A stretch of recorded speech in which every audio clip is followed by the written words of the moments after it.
Join us in this episode as we continue to explore the stunning Kangaroo Island, see heaps more wildlife, finally catch some fresh seafood, and explore a few hidden gems.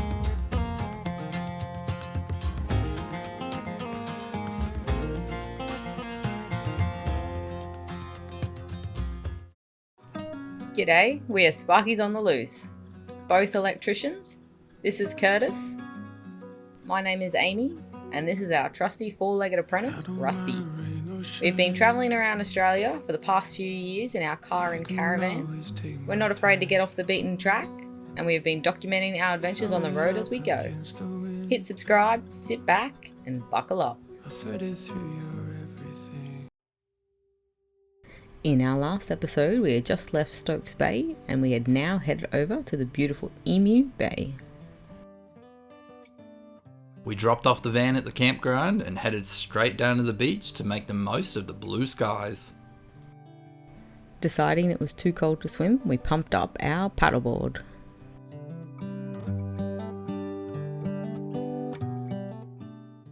The water was so clear.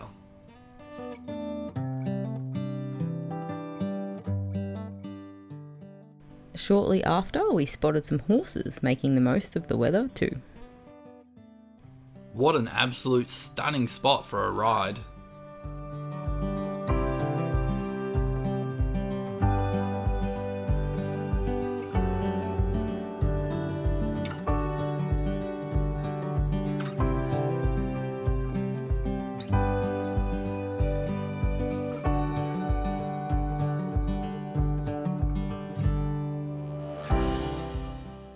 While the drone was up, Kurt spotted these locals having a splash around, not far from where I was paddling.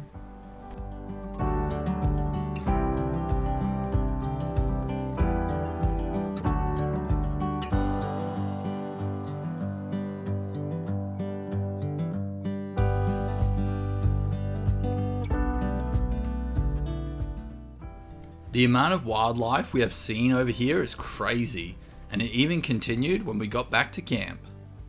An echidna right outside our van.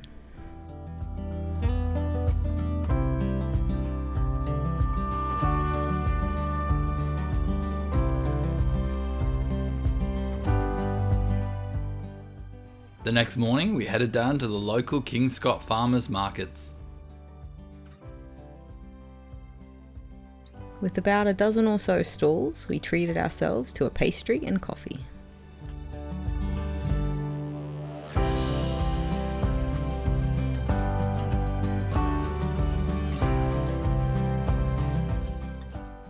We drove along the bay, making our way to the local Kangaroo Island Brewery.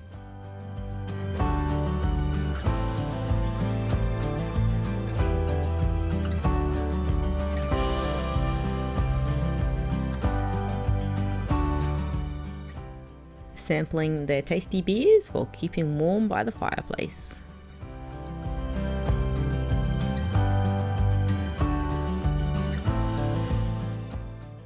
After the brewery, we popped into Clifford's Honey Farm.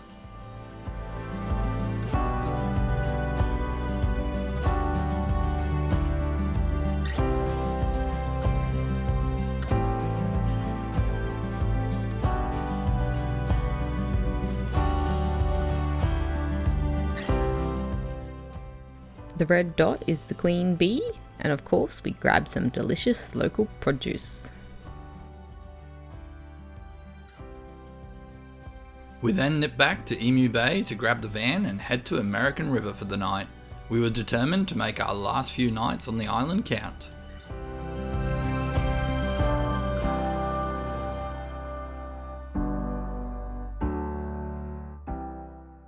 This was a cool little town with many quirky things about.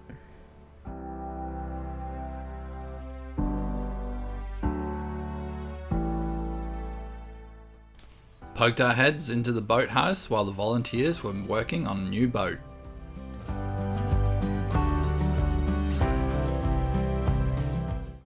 I told you I saw a seal. Hey, little fella. We're live at the American River Marina. Check out that seal.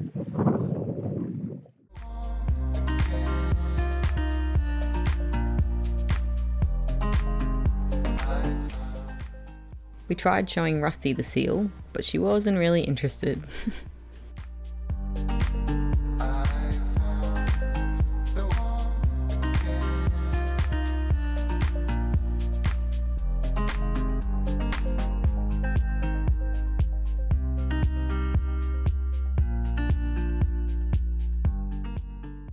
So this is where we set up for the night. It was only a 5-minute walk from the marina. While walking Rusty later that afternoon, Kurt spotted this spider crab in the water and jumped in to catch him.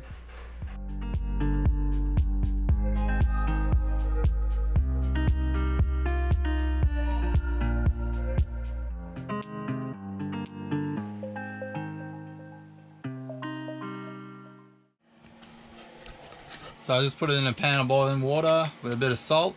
Very challenging if you've got a very small pot like myself, but managed to get it in. And it's normally about 8 minutes.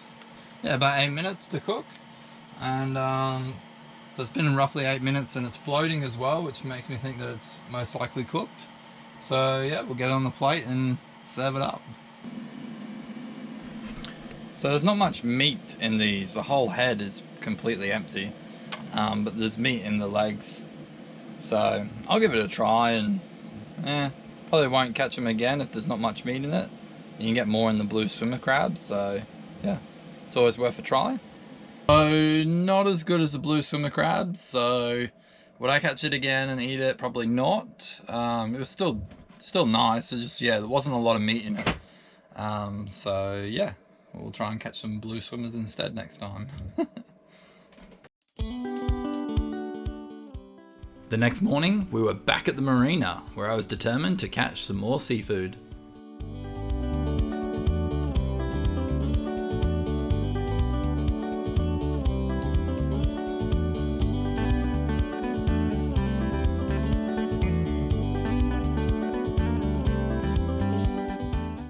Alright, so always read your regulations and rules. There's blue swimmer crab, 11 centimeters, 20 bag. Razorfish, no minimum size, 25, so I can have 20. Go. First time doing this.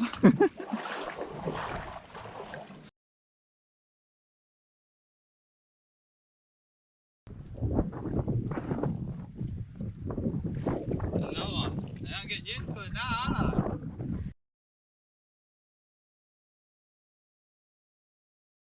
Kurt's first time harvesting razorfish. Not bad for a first ever haul. 15 I got. It started getting a bit hard on the old wrist, but yeah, we'll crack it open now and have a look. So here we are, razorfish action. This is South Australian, well this is Kangaroo Island razorfish. And what it is it's just a shellfish that grows in the weed or organic material in the shallows. And then as you see, you just wade out, pick it up. And what the goal that I'm after is, they call it the heart, which is that there. It's really tasty when it's pickled. So, and then you've got the guts, which are really good for whiting apparently. So I'm going to try and catch some whiting with the guts. But to open it, pretty much I just got the electrical flat blade.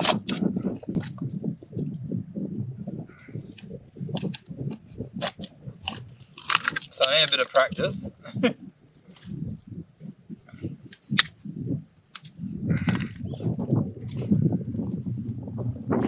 once you get the shell open, you get a knife. That knife just knife in there and break away the heart. The heart's attached to the shell. And then once you've got the heart detached from the shell, comes off like that, and it'll be attached to both sides of the shell. So just cut it off the other side as well.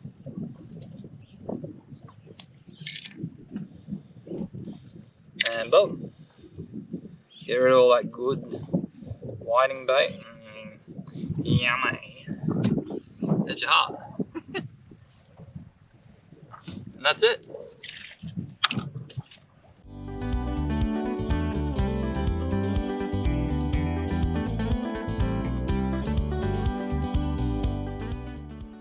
Before heading off to our final camp, we popped our heads into the local oyster shop.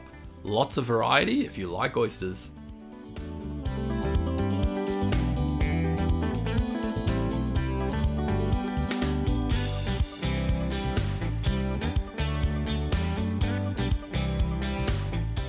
This place called? Not sure. We're on Here at unknown place, very beautiful place, whatever it's called. Not far from the beach. I think it's called Anna something. We'll put the title in. It's on the eastern side of the island. So as soon as you come off the ferry, head south like 15 minutes. Yeah, southeast. But anyways, yeah, we're gonna walk to the beach and check it out. It's gonna go for a fish.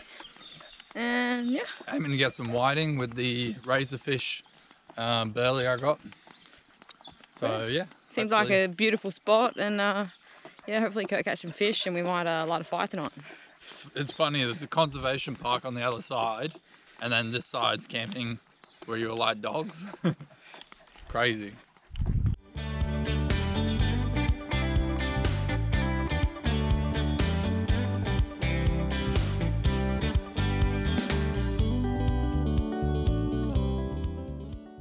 The clouds were gloomy, but our spirits were high, hoping Kurt would catch us some fresh fish for dinner.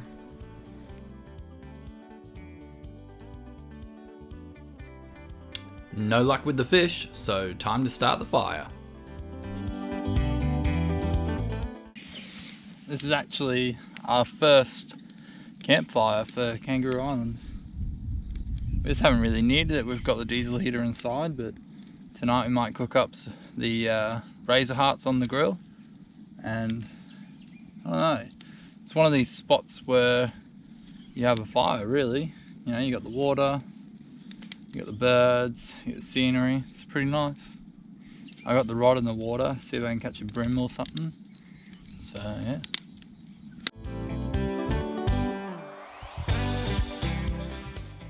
This has to be one of our favourite camp spots on the island, and we couldn't believe we had it all to ourselves.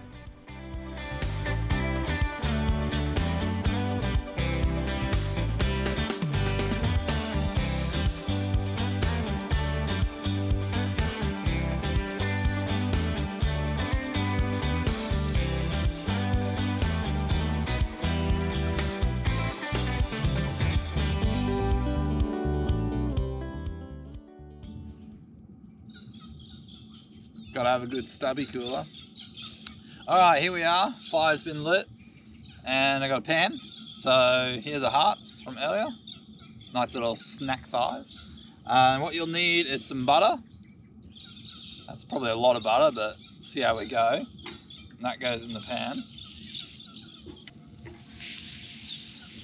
Alright, that goes in the pan. And then what else you'll need is some garlic. I just got the tubed garlic. You know, on like a 20-cent piece in there. That's about 20 cents worth. And yeah, and then next is give it a bit of a stir, because you want to get that butter and that garlic all mixed up together. Yeah, look at that. And you can smell that garlic aroma.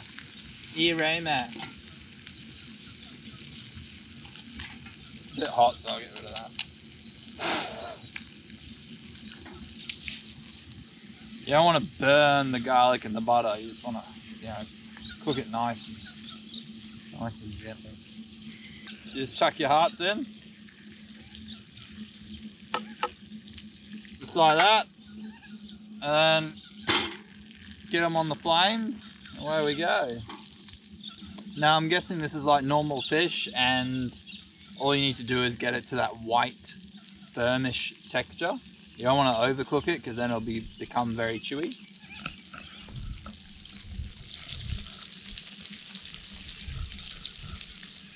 And just make sure you give them a stir every now and then. Get that garlic in there. Yeah.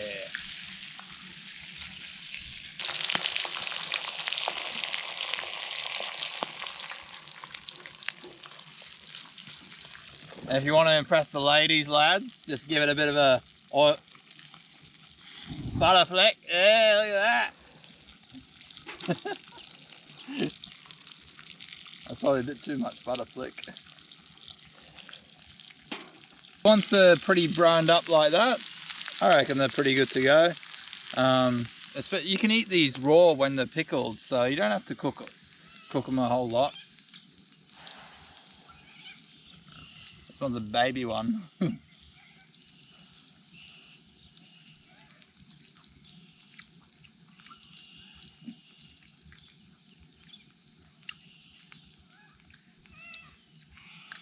It's got like a tough prawn taste, so it's nice. You get them out of there.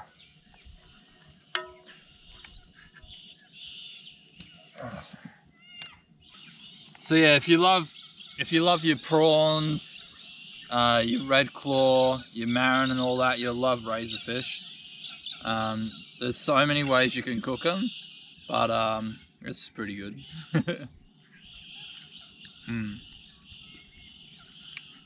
You really taste that garlic. And you can get, if you get, they're like little bickies. If you can get 25 of them, unreal. And it's not a lot of effort to get them. It's just finding them. It's the challenge. But yeah, I'm gonna enjoy this. Put some more wood on the fire. Sit back, relax. The next day, we headed down to the nearby marina. We wanted to explore and grab a few photos, so we pumped up the paddleboard again.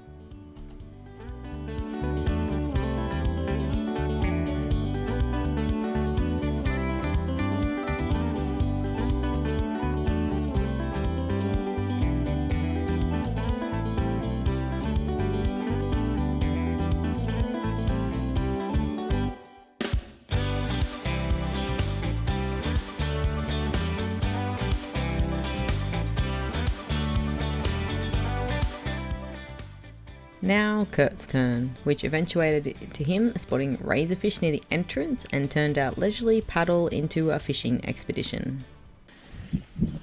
Alright, so we've got a bit of teamwork going on here. I got Amy strapped onto me so she comes where I go. And I've modified my prong, so it should be a lot easier to just go boop and up. There's so many here to go at. So yeah, enough talking, let's get into it. Oh, they're massive. Oh, look at that. Straight away. How good is this? Give her a bit of a clean. Oh man, they're gonna be huge.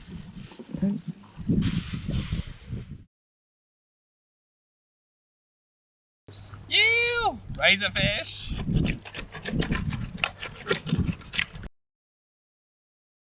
We then strapped the board to the roof and drove up the road to a lovely bay in Penishaw.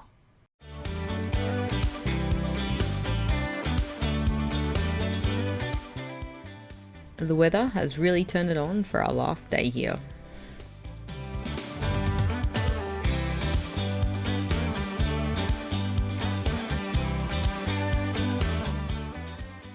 Time to deflate the board.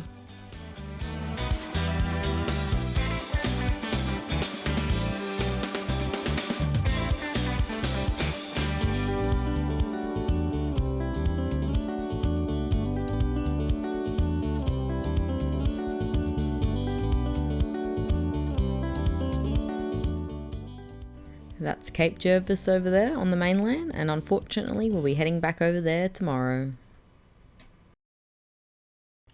We will be sad to leave this beautiful island, but feel so lucky to have experienced so much while being here.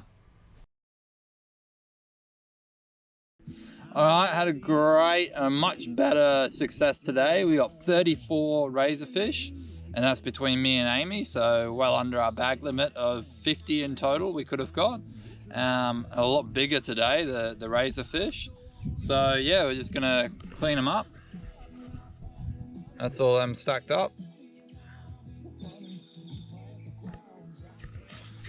Gonna clean them up and fillet them, and this time we're going to pickle them. So to pickle them, all I've got is vinegar, and I'm going to pour the vinegar into a jar or a Tupperware container, one that's sealed, and that's it. And then they're pickled, and you can normally have them in there for it's a bit iffy, I think 3 to 6 months. I'd have to confirm that, but we'll be eating that well before then anyway.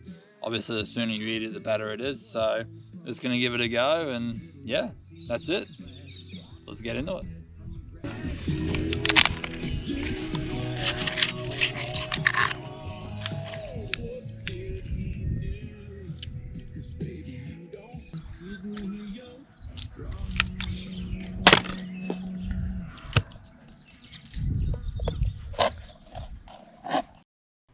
Meanwhile, Rusty absolutely loving this grassy campground, as are we.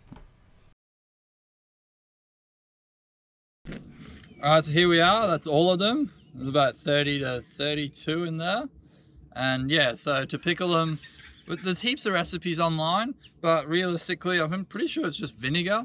And someone said a bit of brown sugar, and you can put all kinds of stuff in it, but in the end, vinegar in the preserve, and that's it. So that's what we'll do. Let's empty this bit of water out first.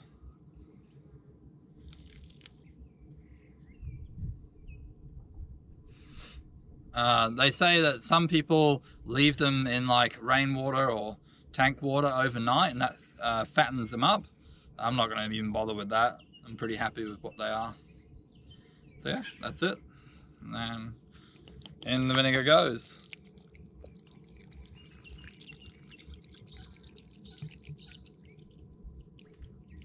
You want to try and cover all of it.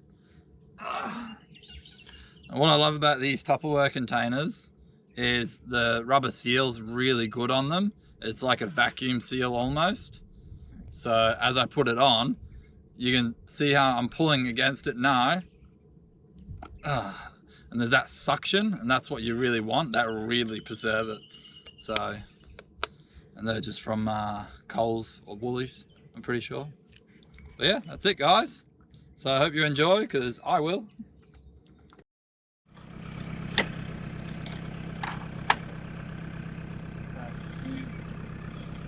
Get off the ramps. 9 degrees. Okay, ready? Very chilly on our early morning start.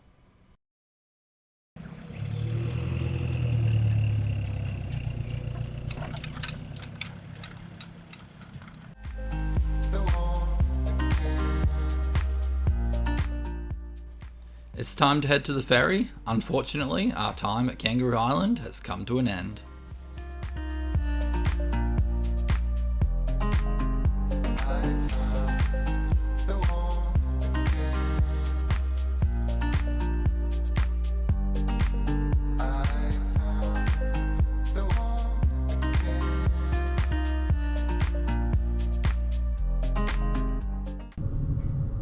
Alright guys, so I've just spent a total of 13 days on Kangaroo Island.